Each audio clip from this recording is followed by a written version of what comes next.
Hello, everyone, and welcome to my YouTube channel. My name is Alexandria Drakeford, and welcome to Faith with Alex. So today, I'm excited to bring another YouTube video to you guys, and to be kicking off the month of May with a faith series. So today, the title of this video is "Believing in What God Told You." I know that sometimes, we hear from God and we often question what we heard from God. And so I want to just talk about that today. And I thought it would be a good follow-up video to our April study that we did about hearing God's voice through his word, through prayer, and just by simply talking to him. And hopefully you guys heard from him. I heard a lot of good things that, that you guys enjoyed that study. So if you haven't watched it, please be sure to go back and watch. It's a 3-part study. And today, we're going to just be talking about how we have to listen, but also believe in what God told us. Because hopefully God spoke to you during that study series and you wrote down those things that he told you. And now you have to walk by faith in the things that he told you. And you have to walk in obedience in the things that he told you. And that can be hard because in the natural, we want to question, okay, God, you told me that, but when is it going to happen? And I think I heard that, but I don't know what to do now. And so that's what we're going to talk about today. So if you have your Bibles, we're going to go to Luke chapter 8, and we're going to read a story in the Bible of Jesus and his disciples. So Luke chapter 8, and we're going to start at verse 22. One day, Jesus said to his disciples, "Let's cross to the other side of the lake." So they got onto a boat and started out. As they sailed across, Jesus settled down for a nap, but soon a fierce storm came down on the lake. The boat was filling with water, and they were in real danger. The disciples went and woke him up, Jesus, shouting, "Master, Master, we're going to drown." When Jesus woke up, he rebuked the wind and the raging waves. Suddenly, the storm stopped and all was calm. Then he asked them, "Where is your faith?" The disciples were terrified and amazed. "Who is this man?" they asked each other. "When he gives a command, even the winds and the waves obey him." I love this story, and it's probably a familiar story. We heard it all. If you grew up in church, you probably heard this in Sunday school a million times. And I just want to break down this story to y'all and to really help you understand, when we hear from God, we have to act on it. And we can't walk in timidity or in fear, or cause our hearts to not believe in the things that God has told us. So we see Jesus giving the disciples a command or telling them what's going to happen. Let's cross to the other side of the lake. Jesus said, we're going to go to the other side of the lake. He may have told you something. He may have said, you're going to be married. You're going to have children. You're going to get promoted. You're going to get into that grad school program. You're going to go to law school. You're going to do these things. So he told his disciples, come on, let's get in the boat. We're going to the other side. That's a direct voice. That's a direct command from God. And so they got into the boat, and that's how we do. We get into the boat. Okay, God, you told me this gonna happen. I'm gonna jump in. I'm ready. Like you told me I'm gonna get married. I'm ready, And we start out with God, and we're walking by faith, and we're believing in those things that God told us. But then a storm comes, and that storm can be various things in our lives. It could be a breakup. It could be a denial letter. It could be you get into a car wreck. You get denied from that job that God told you that you were going to get. So many things can come up, and it seems like a storm. It seems like we're walking through such hard things, and it is hard. But we have to remember the word that God spoke to us.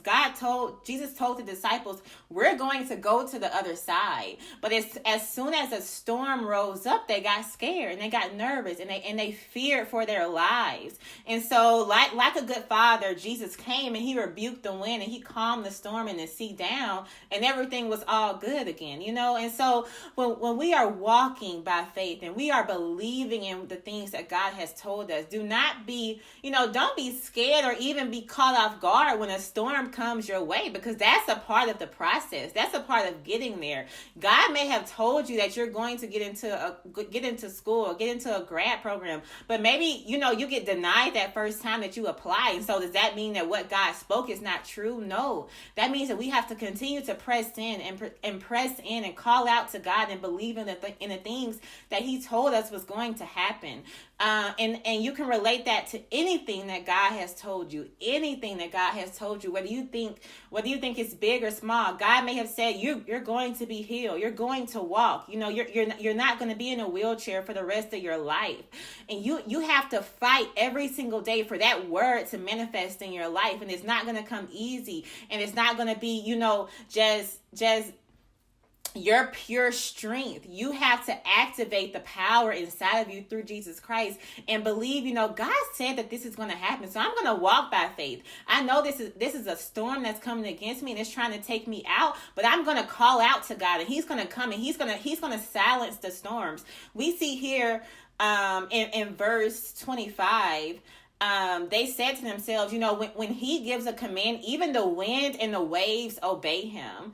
The wind and the waves obey God. So who are we to think that we don't have to obey God? If God has told you to do something and God has said these are the steps that you're going to have to take to get to that expected end, who are we to say, "Oh, I'm not going to do that, God"? Can we think of another way? No, the wind and the waves obey God, and so will I. So will I. My heart will be positioned to obey God, no matter what it looks like. I also want to go to Mark chapter 8, and we're going to go to verse 17. So Mark chapter 8, verse 17. You guys see I kind of marked my Bible. I got there real quick this time. I'm learning, guys. I'm learning. So Mark chapter 8, verse 17. Jesus knew what they were saying. So he said, he's talking about the disciples.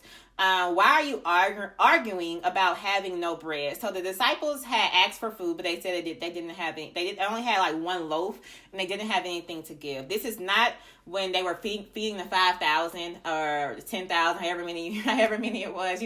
This is a completely different story, so that you won't be confused. But okay, but that had happened previously. So in this story, we see Jesus says, "Why are you arguing about having no bread? Don't you know or understand even yet?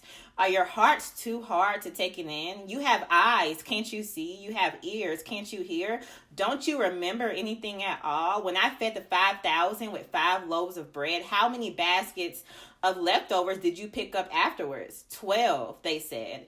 And when I fed the 4,000 with 7 loaves, how many large baskets of leftovers did you pick up? 7, they said. Don't you understand?" And I love this, how Jesus is encouraging his disciples to activate their faith and to believe in what God has spoken.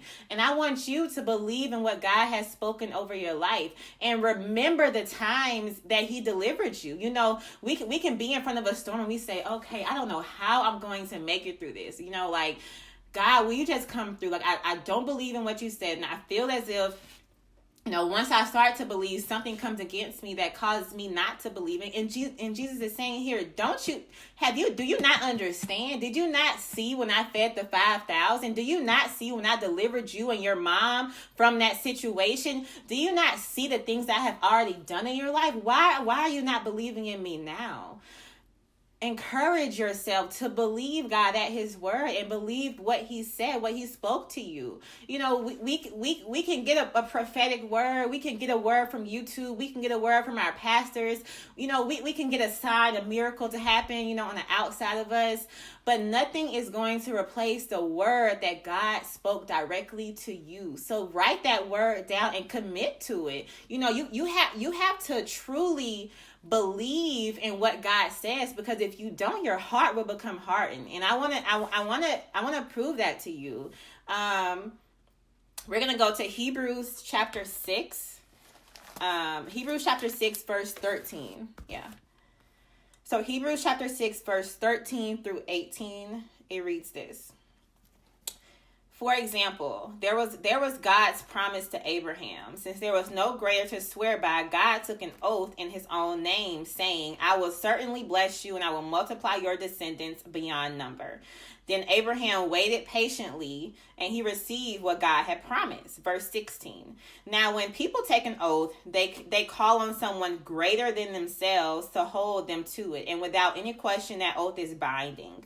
God also bound himself with an oath so that those who received the promise could be perfectly sure that he would never change his mind. God is never going to change his mind about the things that he has told you. And I want you to understand that, because I really don't want you guys to relate your relationship with God, to your relationship with people, because people change their mind. I changed my mind. Your pastors change their mind. People change their minds. That's human nature. But when God takes an oath, when he says that he's going to do something, that's God. That is absolute. He is never going to return. His word is never going to return void. He's always going to deliver. He's always going to come through. His word is perfect. And Hebrews chapter 7 tells us the story of Abraham and how Abraham waited patiently to receive the things of God. And God, it tells us in verse 17, God bounds himself to the things that he tells his children, because his word is never going to return void, and he has an oath. He bounds himself to that. So even if he wanted to change his mind, he can't, because that's not who he is. Verse 18 says, so God has given both his promise and his oath. These two things are unchangeable, because it is impossible for God to lie. It is impossible for God to lie. God cannot lie. And if you think that God can lie, I want you to read his word and read stories in the Bible about how God kept his word. Story after story, person after person, even when they turned their backs on him, God still kept his promises to his children, because he had an oath with them. He bound himself to that word, and that cord can never be broken. So hopefully that story really helps you to understand how God has made promises to you, and you have heard God, and you have to bound yourself to that word, just like God bounds himself to that word too. And you have to believe, and you have to be unchangeable. You have to be unwavering in your faith, and committed to the things that God has told you. We can't be lukewarm in our faith. We can't be lukewarm in our walk. We can't say, oh, I believe this day, but then tomorrow when something isn't working out, we don't believe anymore. Gone are those days where we just, we hear a word from God, but then we have to wait for signs and wonders and your mama to tell you, your grandmama to tell you, a rainbow to pop in the sky, a bird to fly away. We have to stop waiting on those things to happen and just believe God for what he says, because God's word is true. His voice is final. When he speaks to you, he's not someone who's trying to trick you or make you believe one way and then twist you to think another way another day. God doesn't do that. He's not the God of confusion. And you have to choose this day who you're going to serve. Are you going to serve God who never changes his mind, or are you going to serve yourself and your own intuition and your own thoughts and your own beliefs? Choose this day who you're going to serve. And after you've made that choice, then walk in confidence that I'm either going to make the choice to trust myself and walk in the things that I think should happen and how I think those things should happen, or I'm going to believe what God has told me. And regardless of what I see, I'm going to believe what he spoke is true. And I'm going to walk in confidence in that. And I'm going to wait expectantly for those things to manifest in my life.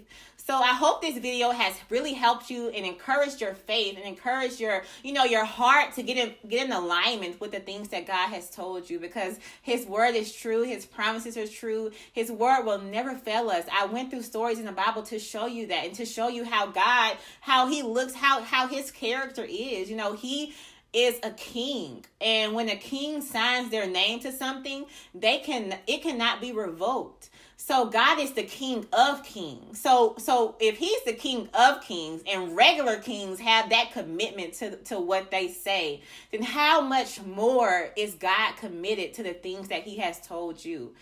Believe that and walk in that, because it is true over your life. Thank you guys so much for tuning into this video. If it has encouraged you in any way, please be sure to like, subscribe, and comment on it. I can't wait to bring you another video next week on how we can encourage our faith in this month of May. Thank you guys. See you next time. Bye.